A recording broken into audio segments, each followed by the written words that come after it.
بسم اللہ الرحمن الرحیم۔ السلام علیکم۔ ہم جو کتاب پڑھ رہے ہیں اس کا نام ہے شیعت کا مقدمہ، تالیف حسین الامینی صاحب۔ یہ کتاب آپ کی خدمت میں کاشان بصیرت آڈیو بک سیکشن کی جانب سے پیش کی جا رہی ہے۔ اب ہم کتاب کا پارٹ نمبر 13 پڑھیں گے۔ مولانا عمر احمد عثمانی کے مضمون کا ماخذ کون سا ہے؟ مولانا عمر احمد عثمانی نے حضرت ابن مسعود، ابن عباس، ابن زبیر وغیرہ صحابہ جن کے نام اوپر لکھے گئے کے پاس قرآن کے جو نسخے موجود تھے، ان کے موجودہ قرآن سے اختلاف کی جو فہرستیں پیش کی ہیں، ان سب کا ماخذ حافظ ابو بکر عبداللہ بن ابی داؤد کی کتاب المصاحف ہے، جس کے بارے میں مولانا عثمانی لکھتے ہیں، یہ کتاب ابو بکر عبداللہ بن ابی داؤد کی تصنیف ہے، جن کا سن پیدائش سن 230 ہجری اور سن وفات سن 316 ہجری ہے۔ آپ حدیث کے مشہور امام ابو داؤد سلمان بن اشعث، جن کی کتاب سنن ابی داؤد صحاح 7 میں شمار کی جاتی ہے، کہ صاحبزادے ہیں۔ آپ کی کتاب المصاحف علماء حدیث کے بہت مستند شمار کی جاتی ہے، چنانچہ اکثر معتقدین کی کتابوں میں اس کتاب کے حوالے ملتے ہیں۔ امام ابن الجوزی نے ان کو سقہ کبیر مامون کے نام سے یاد کیا ہے۔ تھوڑا اوپر اسی کتاب کے بارے میں لکھا ہے، اس میں قرآن کریم سے متعلق ان تمام روایات کو یکجا کر دیا گیا ہے۔ یہ روایتیں اکثر صحاح 7 اور دوسری مستند کتب روایت میں منتشر طور پر موجود ہیں۔ مولانا عمر احمد عثمانی کا افسوسناک انکشاف۔ مولانا عثمانی یہ تمام روایات درج کرنے کے بعد لکھتے ہیں کہ آپ کو معلوم ہے، یہی کتاب المصاحف جس کا ذکر اوپر گزر چکا ہے، شائع کس طرح ہوئی۔ ایک فاضل مستشرق ہے آرتھر جیفری، اس نے کیا ہے۔ یہ قرآن کے متعلق جس قدر اختلافات ہماری کتب روایت میں پائے جاتے ہیں، ان سب کو ایک جگہ جمع کر کے شائع کر دیا ہے۔ کتاب کا نام ہے materials for the history of the text of the قرآن۔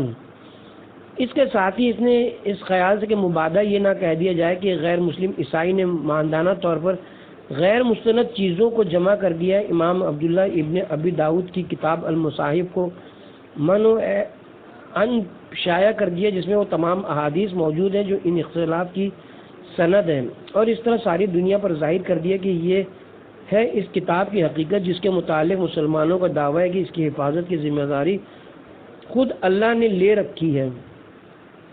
حاشیے پر مولانا عمر احمد عثمانی لکھتے ہیں، یہ کتاب ای جی بریل پبلیشرز لندن سے مل سکتی ہے۔ ایک شیعہ عالم دین کی دردمندانہ اپیل۔ مناسب معلوم ہوتا ہے کہ ہم اپنی اس بحث کا اختتام شیعہ مفسر قرآن علامہ سید علی نقی مجتہد کے ان الفاظ پر کریں، جو آج بھی مسلمانوں کو دعوت فکر دے رہے ہیں۔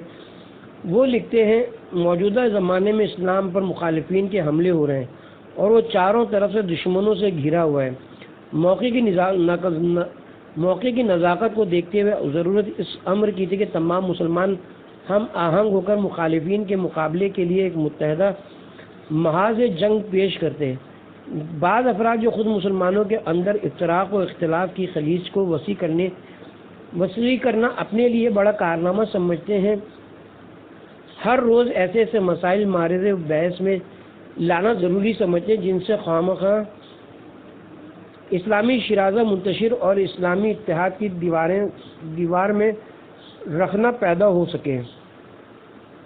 اگر اسلام سے سچی محبت ہو تو لازم یہ ہے کہ اس قسم کے سوالات اٹھا کر افتراق کا مظاہرہ نہ ہونے دیں، بلکہ تمام فریق اسلامیہ کے اس متفقہ عقیدے کو کہ قرآن مجید وحی و سماوی اور کتاب زمانی منزل من اللہ رسول کا اعجاز ہے، اس میں کوئی شک و شبے کی گنجائش نہیں، اور نہ اس میں ذرہ برابر باطل کا شائبہ ہے، اور اس پر ایمان و اعتقاد و کامل تمام مسلمانوں کے اسلام کا جزو اعظم ہے، اسے متفقہ طور پر باقی رہنے دو۔ نکاح متع قرآن و حدیث کی روشنی میں شیعوں اور اہل سنت کے درمیان نکاح متع متنازع مسئلہ چلا آ رہا ہے۔ شیعوں کا شروعی سے یہ دو ٹوک اور اصولی موقف رہا ہے کہ نکاح متع کا حکم خدا نے قرآن میں نازل کیا۔ پیغمبر اکرم صلی اللہ علیہ وسلم نے صحابہ کرام کو یہ نکاح کرنے کی اجازت دی، جس پر بخاری شریف وغیرہ کتب اہل سنت گواہ ہیں، حتیٰ کہ حضرت ابو بکر کے زمانے خلافت میں بھی یہ نکاح ہوتا رہا۔ اس کے بعد حضرت عمر نے اپنے دور خلافت میں اس کی ممانعت کر دی۔ ہم آج بھی بڑے ادب سے اس بات کا اظہار کرتے ہیں کہ جس ہستی نے ہمیں اسلام کے احکام بتلائے ہیں، اگر ان کے فرامین میں نکاح متع کا ثبوت موجود بنے ہے تو بھی برادران اہل سنت کو خوامخواہ اسے اپنی انا کا مسئلہ نہیں بنانا چاہیے اور ضد چھوڑ دینی چاہیے، اور اگر شیعہ یہ ثبوت نہ پیش کر سکیں تو پھر انہیں اپنے موقف پر نظر ثانی کرنی چاہیے۔ اب ہم ذیل میں کتب اہل سنت سے اس موضوع پر تفصیلی گفتگو کرتے ہیں۔ نکاح متع کیا ہے؟ اہل سنت عالم مولانا وحید الزمان لکھتے ہیں، متع کا نکاح یہ کہ ایک میعاد معین تک نکاح کرے، جیسے ایک دن، 2 دن، 1 ہفتہ، 1 سال، 1 ماہ، 3 سال کے لیے۔ صحیح مسلم مع مختصر شرح نووی میں نکاح متع کی وضاحت اس طرح آئی ہے کہ نکاح متع یہ ہے کہ ایک معین مدت تک ایک مہر پر کسی عورت سے نکاح کرنا اور اس مدت کے بعد وہ نکاح ختم ہو جائے۔ علامہ عبد الرحمن الجزیری لکھتے ہیں، رہا نکاح متع کی حقیقت سو وہ یہ ہے کہ عقد ازدواج میں یہ قید لگائی جائے کہ یہ عقد ایک خاص وقت تک کے لیے ہوگا۔ مثلا مرد یہ کہے کہ 1 ماہ کے لیے آپ اپنے آپ کو میری زوجیت میں دے دے، یا میں تیرے ساتھ 1 سال کے لیے نکاح کرتا ہوں وغیرہ، یہ متع ہے، خواہ یہ معاملہ گواہوں کی موجودگی میں ہو اور ولی کی شمولیت میں ہو یا اس کے بغیر۔ واضح ہے کہ بعض علماء اہل سنت نے نکاح متع کی تعریف کرنے کے بعد لکھا کہ یہ نکاح ابتدائی اسلام میں جائز تھا، بعد میں اس کی ممانعت کر دی گئی، لیکن یہ ان کی غلط فہمی، کیونکہ خود علماء اہل سنت تسلیم کرتے ہیں کہ نکاح متع فتح مکہ کے دن بھی جائز تھا، جیسے کہ آئندہ سطور میں تفصیل آ رہی ہے۔ کیا پیغمبر نے نکاح متع کرنے کی اجازت دی ہے؟ گزشتہ سطور میں اس بات کی وضاحت ہو گئی کہ نکاح متع اس نکاح کو کہتے ہیں جس میں وقت کی قید لگا دی جائے، مثلا 1 دن، 1 سال، 5 سال یا اسی طرح جو بھی مدت ہو۔ اب ہم اہل سنت کی کتب احادیث پر نظر ڈالتے ہیں اور دیکھتے ہیں کہ کیا پیغمبر اکرم نے صحابہ کرام کو وقتی نکاح کرنے کی اجازت دی ہے۔ سب سے پہلے صحیح مسلم کی حدیث ملاحظہ ہوا، عبداللہ رضی اللہ عنہ کہتے ہیں کہ ہم جہاد کرتے تھے، رسول صلی اللہ علیہ وسلم کے ہمراہ، اور ہمارے پاس عورتیں نہ تھیں، اور ہم نے کہا کہ کیا ہم خصی ہو جائیں؟ آپ نے ہم کو منع فرمایا اور اس سے اور اجازت دی کہ ہم کو کہ ایک کپڑے کے بدلے ایک معینہ مدت تک عورت سے نکاح کریں۔ تھوڑے لفظی اختلاف کے ساتھ یہ حدیث بخاری شریف میں بھی موجود ہے۔ بخاری میں حدیث کے آخری الفاظ یہ ہیں، فرمایا تھوڑے یا کم دن کے لیے جس پر عورت راضی ہو جائے نکاح کر لو۔ بخاری کا یہ ترجمہ 4 مولانا صاحبان کی مشترکہ کاوش کا نتیجہ ہے۔ اب ہم بخاری کی ایک اور شرح کی طرف رجوع کرتے ہیں جو مولانا وحید الزمان حیدرآبادی نے کی ہے۔ وہ حدیث کے آخری فقرے کا ترجمہ اس طرح کرتے ہیں کہ پھر اسی سفر میں ہم نے آپ کو یہ اجازت دی، آپ نے ہم کو یہ اجازت دی کہ ایک کپڑا دے کر بھی عورت سے نکاح کر سکتے ہو۔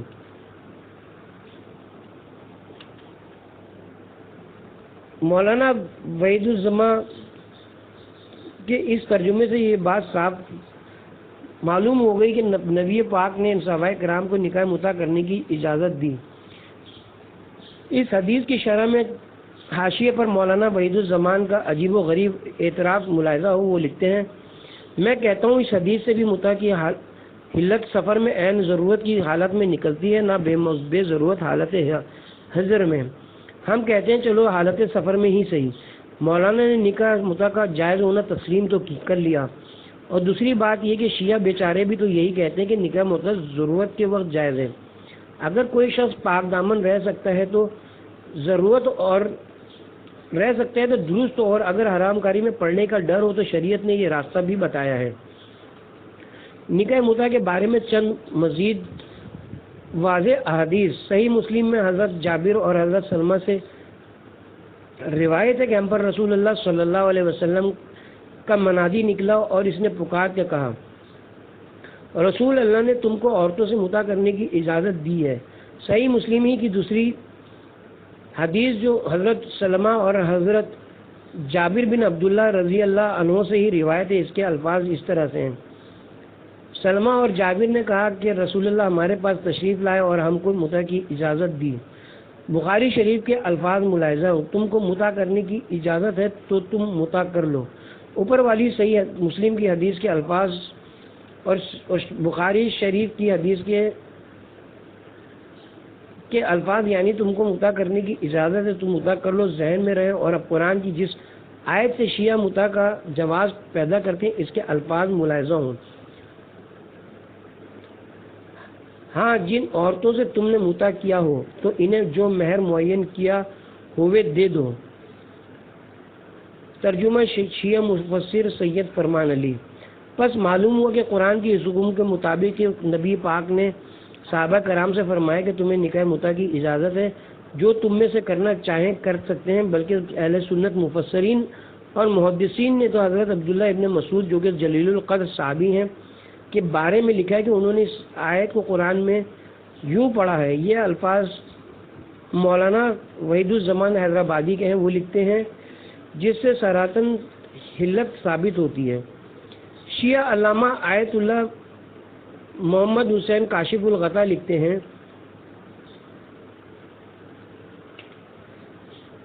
غالباً رسول پاک کے ان جلیل القدر صحابی کا مقصود یہ ہوگا کہ ہم پروردگار عالم نے اس کی تفسیر یوں نازل فرمائی ہے۔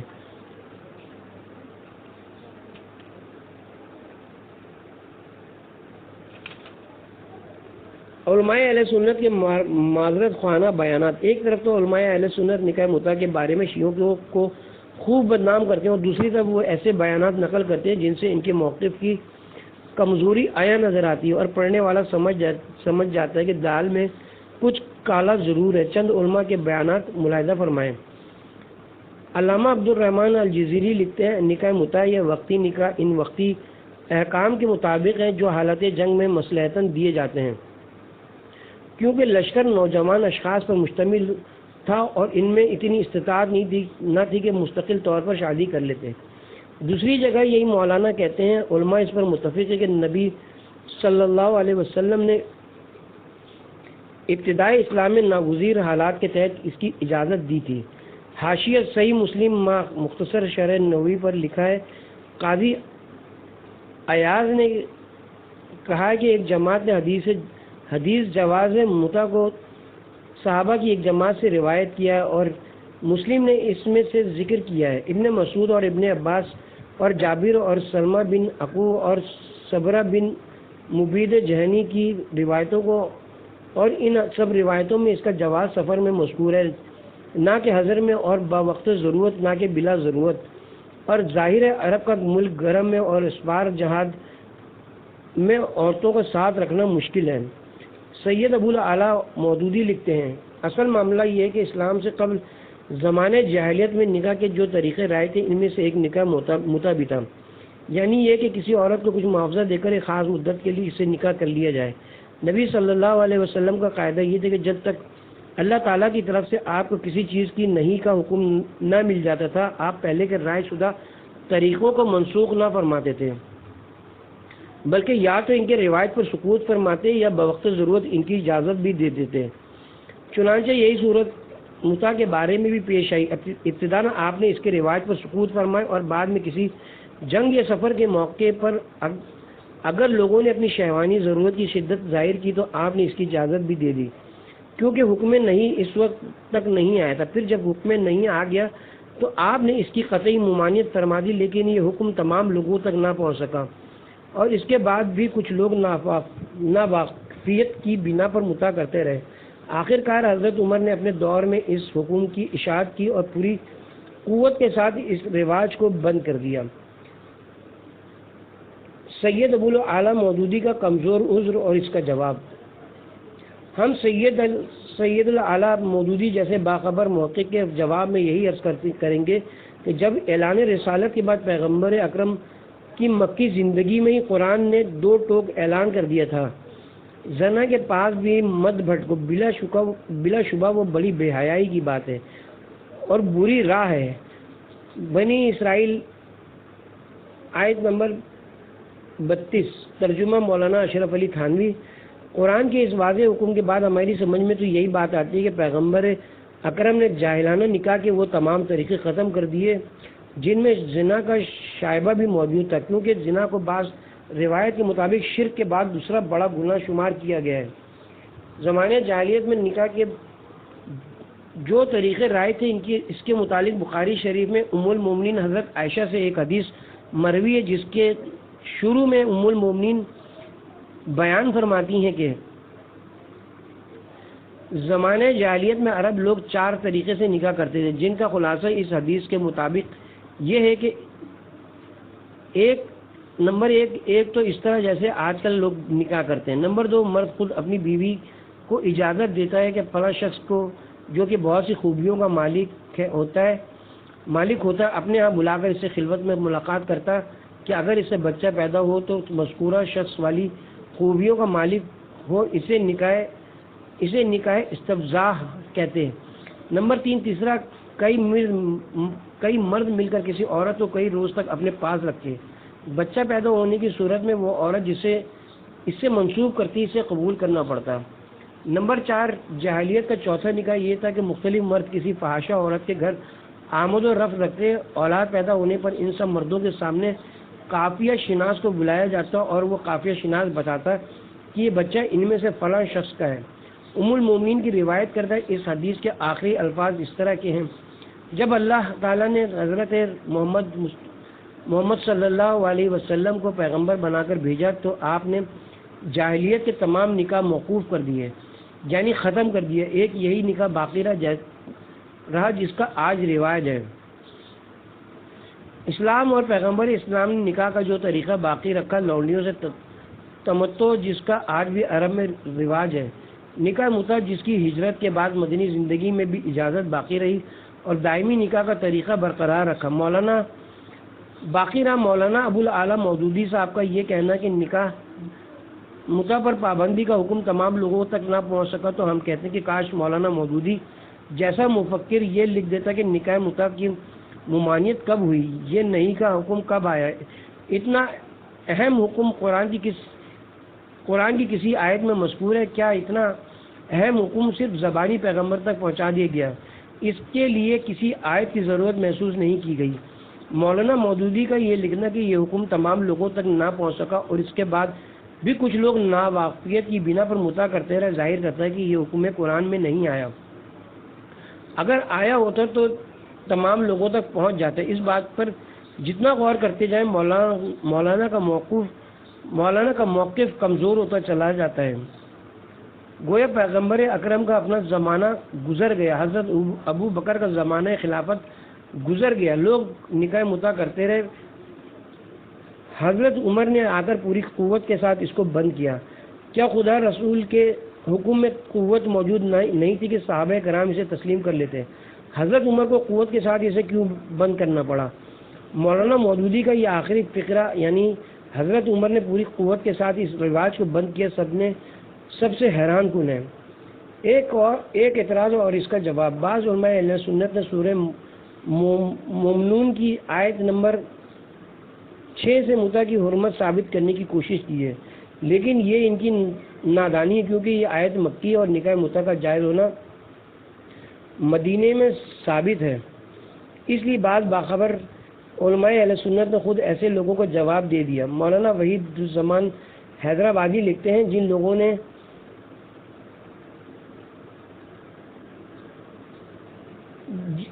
متع کی حرمت نکالی ہے ان سے غلطی ہوئی کہ یہ آیت مکی اور متع اس کے بعد بالاتفاق حلال ہوا تھا۔ حضرت عبداللہ ابن عباس اور نکاح متع، جن صحابہ کرام کے بارے میں مشہور ہے کہ وہ نکاح متع کے جائز ہونے کا فتویٰ دیتے تھے، ان میں حضرت عبداللہ ابن عباس زیادہ مشہور ہیں۔ بعض علماء اہل سنت نے ان کے بارے میں ایک عجیب و غریب بات لکھی کہ عبداللہ ابن عباس کو نکاح کی متع کی منسوخی والی روایت نہیں پہنچی تھی. جب پہنچ گئی تو انہوں نے اپنے موقف سے رجوع کیا، لیکن کتنی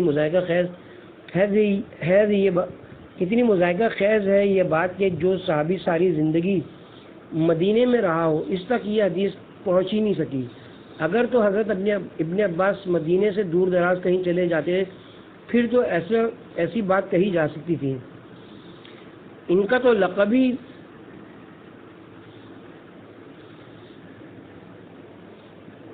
حبر الامت یعنی امت کے فاضل ہے. سید ابو الاعلیٰ مودودی ایک سوال کے جواب میں لکھتے ہیں، اہل علم کے وہ اقوال میرے سامنے موجود ہیں جن میں ان کے رجوع کا دعویٰ کیا گیا ہے، لیکن واقعہ یہ کہ یہ دعویٰ مختلف کی ہے. اس باب میں جو روایت نقل کی گئی ان سے یہ ثابت نہیں ہوتا کہ ابن عباس نے اپنی رائے کی غلطی مان لی تھی، بلکہ ایسا محسوس ہوتا ہے کہ وہ صرف مصلحتاً اس کے حق میں فتویٰ دینے سے پرہیز کرنے لگے تھے. فتح الباری میں علامہ ابن حجر ابن بطال کا یہ قول نقل کرتے ہیں کہ وہ اہل مکہ و یمن نے ابن عباس سے متع کی اباحت نقل کی ہے. اگرچہ اس قول سے ان کے رجوع کی روایت بھی آئی ہے، مگر ان کی سندیں ضعیف ہیں، اور زیادہ صحیح روایت یہ کہ وہ اس کو جائز رکھتے تھے. آگے چل کر خود ابن حجر تسلیم کرتے ہیں کہ ان کا رجوع مختلف فی ہے. حضرت ابن زبیر اور ابن عباس کا مکالمہ. حضرت عبداللہ ابن عباس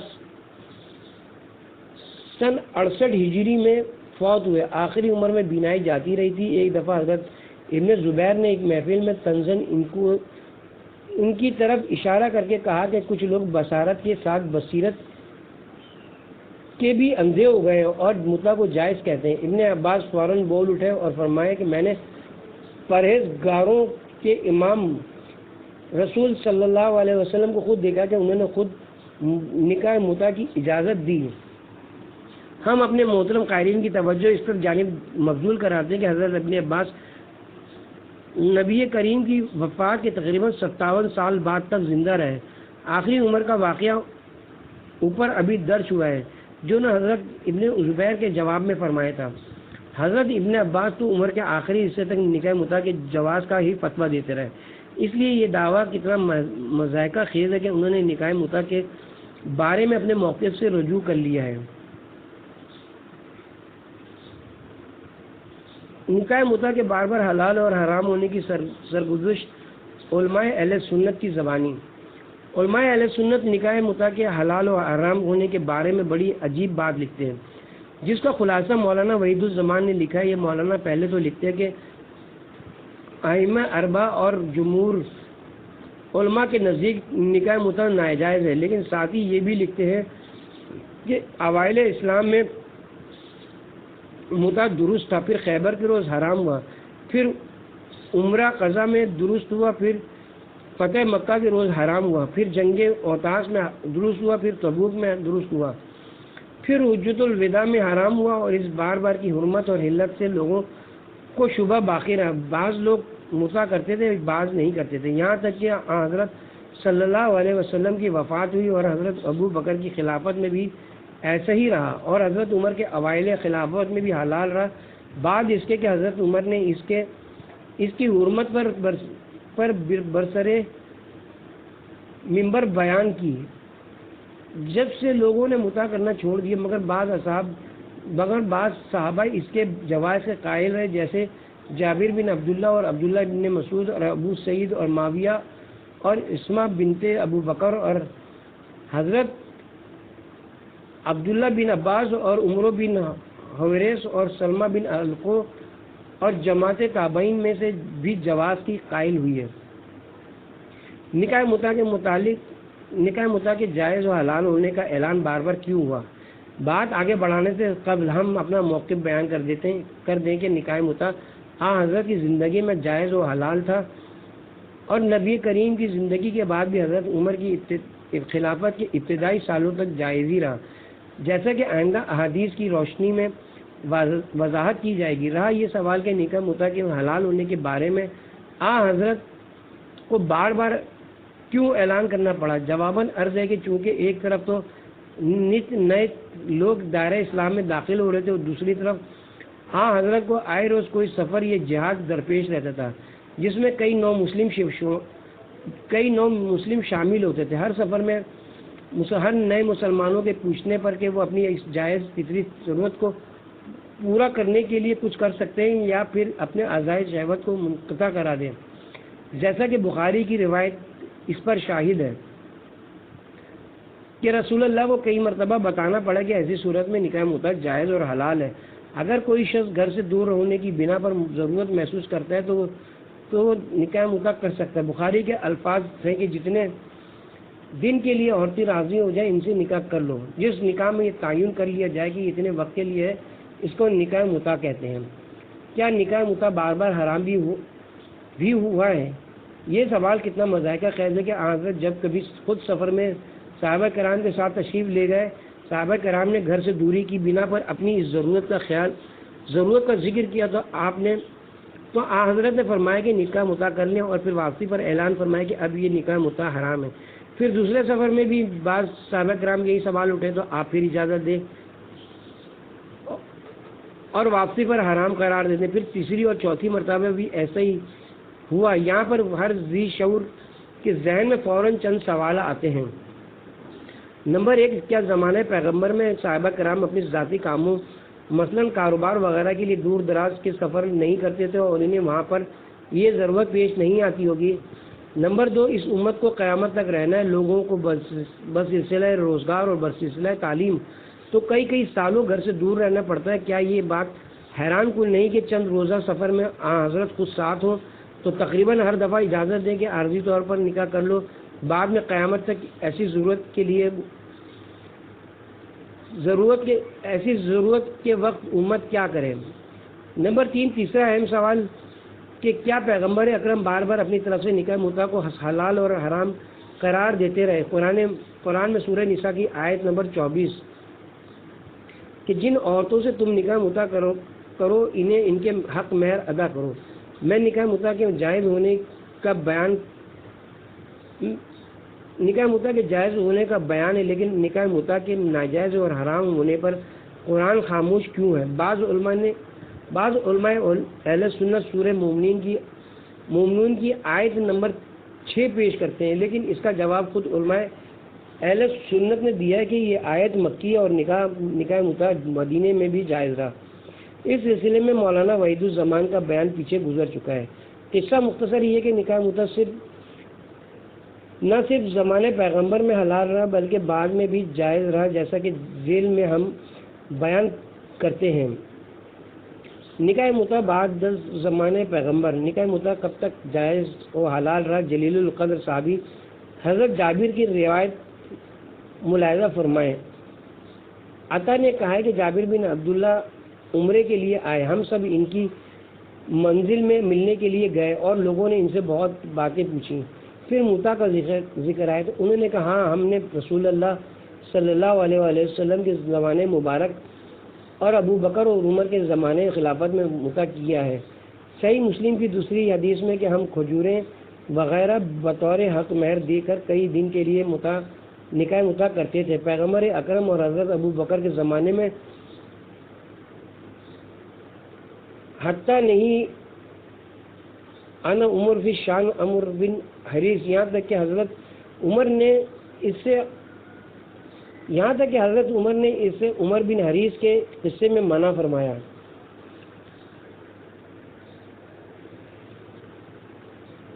صحیح مسلم کی ایک حدیث میں یہ الفاظ بھی ہیں کہ ابو نضرہ نے کہا کہ میں جابر کے پاس تک ایک شخص آیا اور کہا کہ ابن عباس اور ابن زبیر نے دونوں متوں یعنی حج تمتع اور عورتوں کے متع میں اختلاف کیا ہے، تو جابر نے کہا کہ ہم نے رسول صلی اللہ علیہ وسلم کے زمانے میں دونوں متع کیے ہیں، پھر ان دونوں نے حضرت عمر سے منع کر دیا، اس کے بعد ہم نے ان دونوں کو نہیں کیا۔ یہ حج تمتع یا متعۃ الحج کیا ہے، اس پر ہم ذرا بعد میں تفصیل کریں گے۔ البتہ حضرت عمر کے وہ الفاظ جس میں انہوں نے ان دونوں متوں پر پابندی لگا دی تھی، اہل سنت عالم مولانا وحید الزمان کی زبانی سنی ہے۔ وہ اپنی مشہور زمانہ کتاب لغیات الحدیث میں حضرت عمر کا قول نقل کرتے ہوئے کہتے ہیں، دو متع یعنی حج کا متع اور نکاح متع آن حضرت کے زمانے میں ہوا کرتے تھے، کیونکہ خود آن حضرت نے ان کو درست کر دیا تھا، لیکن میں ان کو حرام کرتا ہوں۔ یہ حضرت عمر کا قول ہے۔ حرام کرنے سے یہ مراد نہیں کہ حضرت عمر اپنی طرف سے ان کو حرام کرتے ہیں، کیونکہ حرام و حلال کرنا شارع کا منصب ہے، نہ کہ حضرت عمر کا، بلکہ مطلب یہ کہ میں ان کی حرمت بیان کیے دیتا ہوں۔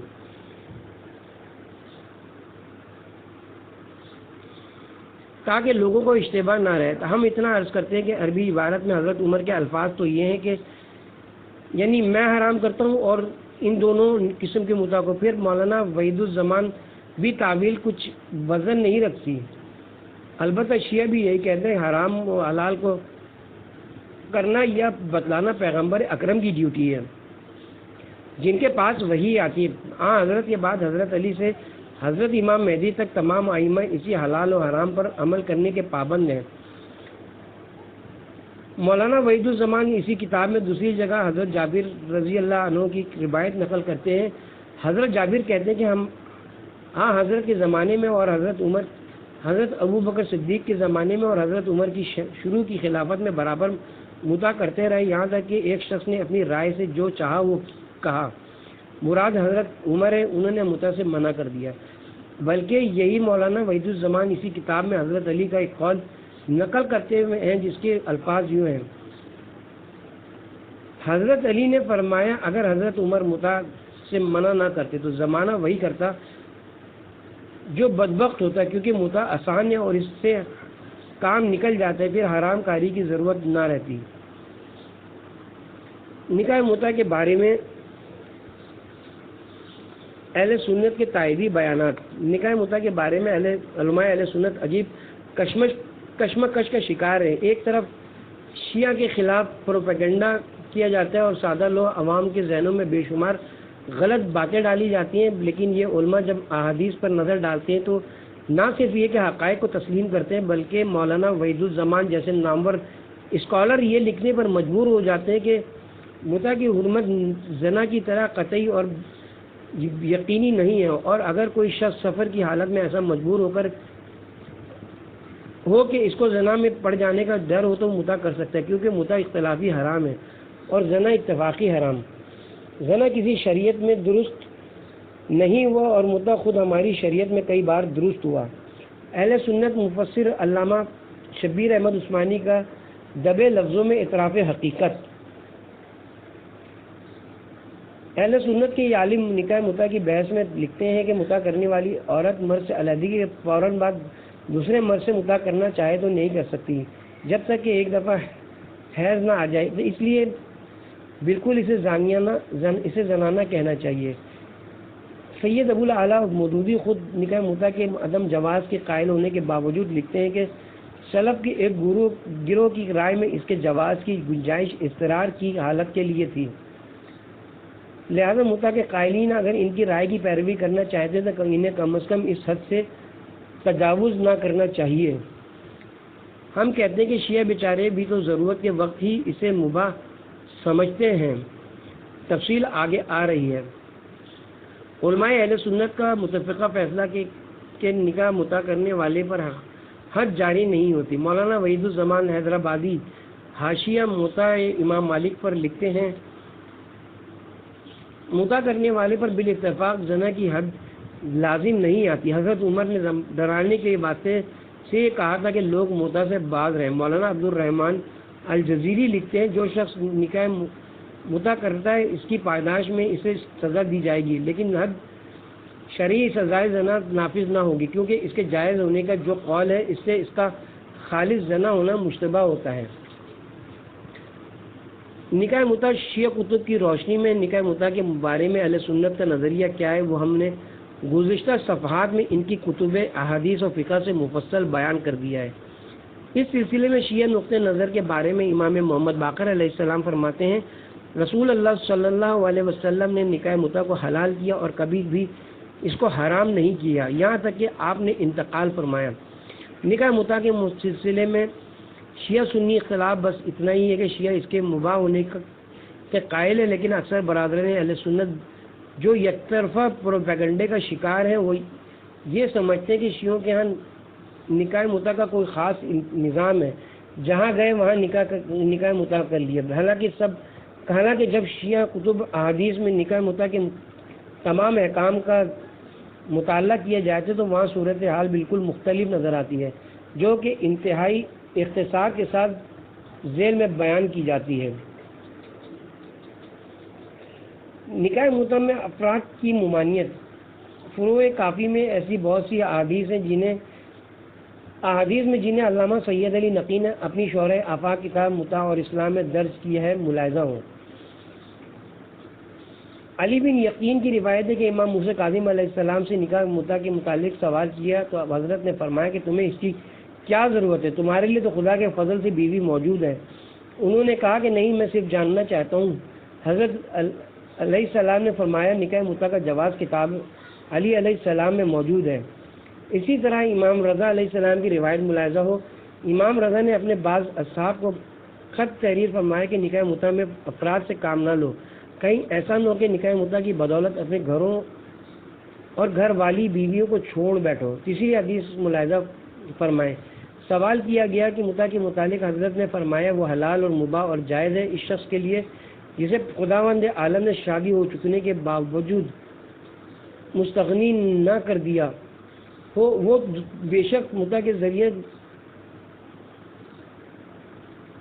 فعل حرام سے اپنی حفاظت کرے، لیکن وہ شخص کے جس کی شادی ہو چکی ہے مطع کی اسے ضرورت باقی نہیں رہی تو اس کے لیے مطع اس وقت جائز ہوگا جب وہ کہیں سفر میں جائے اور زوجہ ساتھ موجود نہ ہو۔